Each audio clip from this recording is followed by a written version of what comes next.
My views by ലക്ഷ്മിയുടെ പുതിയൊരു എപ്പിസോഡിലേക്ക് എല്ലാവർക്കും സ്വാഗതം. അപ്പം ഞങ്ങൾ ഇന്ന് പോകുന്നത് ചോറ്റാനിക്കര അമ്പലത്തിലേക്കാണ്. അതെ, ഇന്നൊരു ചൊവ്വാഴ്ചയാണ്.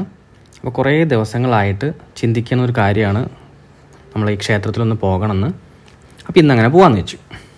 ഇപ്പോൾ പോകുന്നേരം തന്നെ കുറച്ച് കാർമേഘമൊക്കെ ഒന്ന് മൂടി മഴ പെയ്യാനുള്ളൊരു സാധ്യതയൊക്കെ ഉണ്ട്. അതെ, മഴ എന്തായാലും പെയ്യും. നല്ല ചൂടുമുണ്ട്. അതെ. അങ്ങനെ ഞങ്ങൾ പോവാണ്. സാധാരണയായിട്ട് ഞങ്ങൾ ഈ ചോറ്റാനിക്കര അമ്പലം എന്നല്ല, പൊതുവെ അമ്പലങ്ങളിൽ ദർശനത്തിന് പോകുമ്പം വൈകുന്നേരങ്ങളിലാണ് പോകാറുള്ളത്. അതാകുമ്പോൾ ട്രാഫിക്കും വളരെ കുറവായിരിക്കും, പാർക്കിംഗ് ഒക്കെ ഈസി ആയിട്ട് കിട്ടുകയും ചെയ്യും. പിന്നെ വ്യൂവും അടിപൊളിയാണല്ലോ. അതെ, വെയിലിൻ്റെ ബുദ്ധിമുട്ടും ഉണ്ടാവില്ല. നമ്മുടെ കാര്യങ്ങളെല്ലാം ചെയ്ത് നമ്മൾ നല്ല സുഖമായിട്ട് സമാധാനമായിട്ട് പോയി തൊഴാം. അതെ, നമ്മൾ ഇത്തവണ ഇറങ്ങിയതും ഏകദേശം ഒരു 3-3:30 മണിയായപ്പോഴാണ് ഇറങ്ങിയത്. ഞങ്ങൾക്ക് ഏകദേശം 38-39 കിലോമീറ്റർ ഉള്ളൂ വീട്ടിൽ നിന്നും ഈ ക്ഷേത്രത്തിലോട്ട്. ഏകദേശം ഒരു 4:45-5 മണിയായപ്പോഴേക്കും ഞങ്ങൾ അവിടെ എത്തി. ആസ് യൂഷ്വൽ ഉള്ള തിരക്കുകളൊന്നും അവിടെ ഉണ്ടായില്ല. അതുകൊണ്ട് തന്നെ വളരെ ഈസി ആയിട്ട് പാർക്കിംഗ് എല്ലാം നടന്നു.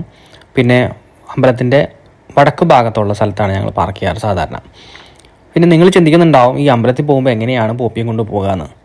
ഞങ്ങൾ എങ്ങനെയാണോ പോകുന്നത് അതേപോലെ തന്നെ കുളിച്ച് വെജിറ്റേറിയൻ ഫുഡൊക്കെ കഴിച്ചാണ് പോപ്പിയും ഞങ്ങളുടെ കൂടെ അമ്പല ദർശനത്തിന് വരാറ്.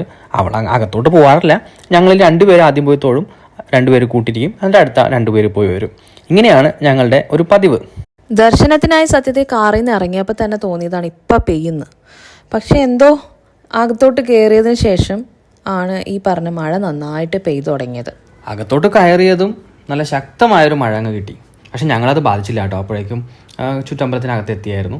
നല്ല ഭംഗിയായിട്ട് തൊഴുതു. എന്തുകൊണ്ടാണെന്നറിയില്ല, തീരെ തിരക്കുണ്ടായില്ല. ചൊവ്വാഴ്ച ആയിരുന്നിട്ട് കൂടി അത് വലിയൊരു അനുഗ്രഹമായി മാറി. സാധാരണ രീതിക്ക് ഞങ്ങൾ വരുമ്പം ചോറ്റാനിക്കര അമ്പലത്തിൽ നല്ല തിരക്കാണ്.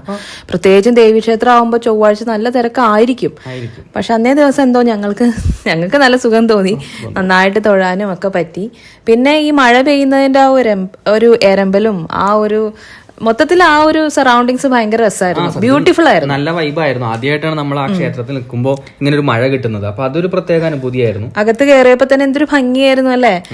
ഞങ്ങൾ കുറെ സ്ഥലത്ത് പറഞ്ഞു എന്ത് രസമായി, ഇങ്ങനെ നല്ല ഭംഗിയുണ്ട്, വെള്ളം ഇങ്ങനെ നിറഞ്ഞു കിടക്കണു, പിന്നെ കുളം ആണെങ്കിലും നല്ല ഭംഗിയായിട്ടിരിക്കണു അല്ലേ.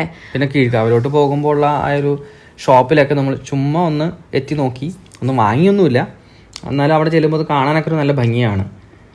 അതെല്ലാം കണ്ടു. കീഴ്ക്കാവിൽ പോയി, അതുപോലെ അതിനുശേഷം മേൽക്കാവിൽ വന്ന് തൊഴുതു. പിന്നെ നമ്മൾ അവിടെ ചെല്ലുമ്പം ഈ പറയുന്ന കൃഷ്ണനെയൊക്കെ കാണുമ്പോൾ ശരിക്കും നമുക്കൊരു ഗുരുവായൂരമ്പലത്തിന്റെ വൈബൊക്കെ തോന്നാറുണ്ട് അല്ലേ.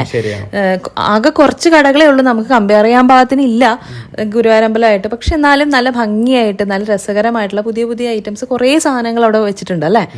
നമ്മൾ ഒട്ടുമിക്ക സമയത്തും പോകുമ്പോൾ വാങ്ങാറുണ്ട്. ഇത്തവണ പിന്നെ ഞങ്ങൾ പോയി തൊഴുതതിന് ശേഷം വേണം അവർക്ക് വന്ന് തൊഴാൻ, ഞങ്ങളുടെ പാരന്റ്സിന്. പിന്നെ മഴ ഇങ്ങനെ നിൽക്കുന്നതിന്റെ പേരിൽ ഞങ്ങൾ വേഗം ഒന്ന് പോയി വരാമെന്നും കരുതി. അതെ, പക്ഷെ അത് നന്നായില്ലേ. കാരണം ഞങ്ങൾ തൊഴുതു ചെന്നതിന് ശേഷം അന്നേരം മഴ ഒന്ന് തോർന്നു. പിന്നെ വീണ്ടും അവര് പോയപ്പോൾ വീണ്ടും മഴ പെയ്തു. അങ്ങനെയായിരുന്നു, നല്ല ടൈമിംഗ് ആയിരുന്നു. അതായത് ഞങ്ങൾക്ക് ആർക്കും മഴ കൊണ്ടില്ല. പക്ഷെ ആ മഴ പെയ്യുന്ന സമയത്ത് ആ കുളത്തിലും വെള്ളം വീഴുന്ന നല്ല ഭംഗിയായിരുന്നു അല്ലേ. നല്ല ഭംഗിയായിരുന്നു. ഇത്ര ഭംഗി എനിക്ക് തോന്നിയിട്ടില്ല ഇതിന് മുന്നേ പോയപ്പോ. കാരണം തീരെ ചൂടുണ്ടായില്ല മഴ പെയ്തുകൊണ്ട് വരല്, അതും ഒരു കാര്യമായിരിക്കും. എന്നാലും ആ മഴയുള്ളൊരു അന്തരീക്ഷം നല്ല രസമുണ്ട്. ആ ഭാഗം നല്ല ഭംഗിയുണ്ടായിരുന്നു. മൊത്തത്തിൽ ഞങ്ങൾക്ക് ഭയങ്കര സുഖം തോന്നി. ഒത്തിരി തിരക്കില്ലാതാണ് വേറൊരു ഹൈലൈറ്റ് ആയി മാറിയത്. അതാകുമ്പോൾ കീഴ്ക്കാവിൽ വലിയ പ്രോബ്ലം ഉണ്ടായില്ല, ഇഷ്ടം പോലെ സമയം നിന്ന് തൊഴാൻ പറ്റും. പക്ഷെ മേൽക്കാവിൽ ഒരാവശ്യമില്ലാതെ അവിടെ ഇരുന്ന ആളുകൾ ഇങ്ങനെ മനുഷ്യരിങ്ങനെ തള്ളി വിടുകയാണ്, ഒരാവശ്യമില്ല. അതെനിക്കും വളരെ മോശമായിട്ട് തോന്നി. കാരണം തിരക്കുണ്ടെങ്കിൽ നമുക്ക് മനസ്സിലാക്കാൻ പറ്റും, മാറ് പോ എന്നൊക്കെ പറയുന്നതിൽ ഒരു അർത്ഥം ഉണ്ടെന്ന് പറയാം. ഇത് ഞാൻ പിറകിലേക്ക് നോക്കിയപ്പോഴും ഒരു മനുഷ്യനും ഇല്ല ഞങ്ങളുടെ പിറകിലൊക്കെ. എന്നാ പോലും നല്ല സ്വസ്ഥമായിട്ടൊന്ന് പ്രാർത്ഥിക്കാൻ എനിക്ക് പറ്റിയില്ല എന്ന് തന്നെ പറയാം. കാരണം ആ മനുഷ്യന്റെ ശബ്ദമാണ് മൊത്തത്തിൽ മാറ് പോ നീങ്ങ് ഇങ്ങനെ തന്നെയായിരുന്നു. സത്യം പറഞ്ഞാൽ എനിക്ക് ഭയങ്കര അവരോട് നേരിട്ടൊന്ന് പറയണമെന്നുണ്ടായിരുന്നു.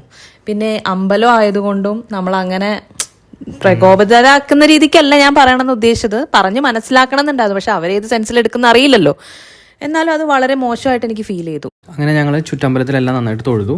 തീരെ തിരക്കില്ലായിരുന്നു. അതുകൊണ്ട് തന്നെ വളരെ സന്തോഷത്തോടെ ബാക്കി എല്ലാ ഭാഗത്തും നന്നായിട്ട് തന്നെ തൊഴാൻ പറ്റി, സമാധാനമായിട്ട് തൊഴാൻ പറ്റി. അതെ. അതിനുശേഷം ഞങ്ങൾ പുറത്ത് ഇറങ്ങിയതിന് ശേഷം അച്ഛനും അമ്മയും തൊഴാനായിട്ട് പോയി. അപ്പോഴേക്കും ഇങ്ങനെ വീണ്ടും മഴ 2ാമത്തെ റൗണ്ടിന് വേണ്ടി വെയിറ്റ് ചെയ്യായിരുന്നു. മഴയെല്ലാം പെയ്തു. അതിനുശേഷം അവർ വന്നതിന് ശേഷം ഞങ്ങൾ സാധാരണ പോലെ ചായ കുടിക്കാൻ പോയി. ചായ കുടിച്ചു.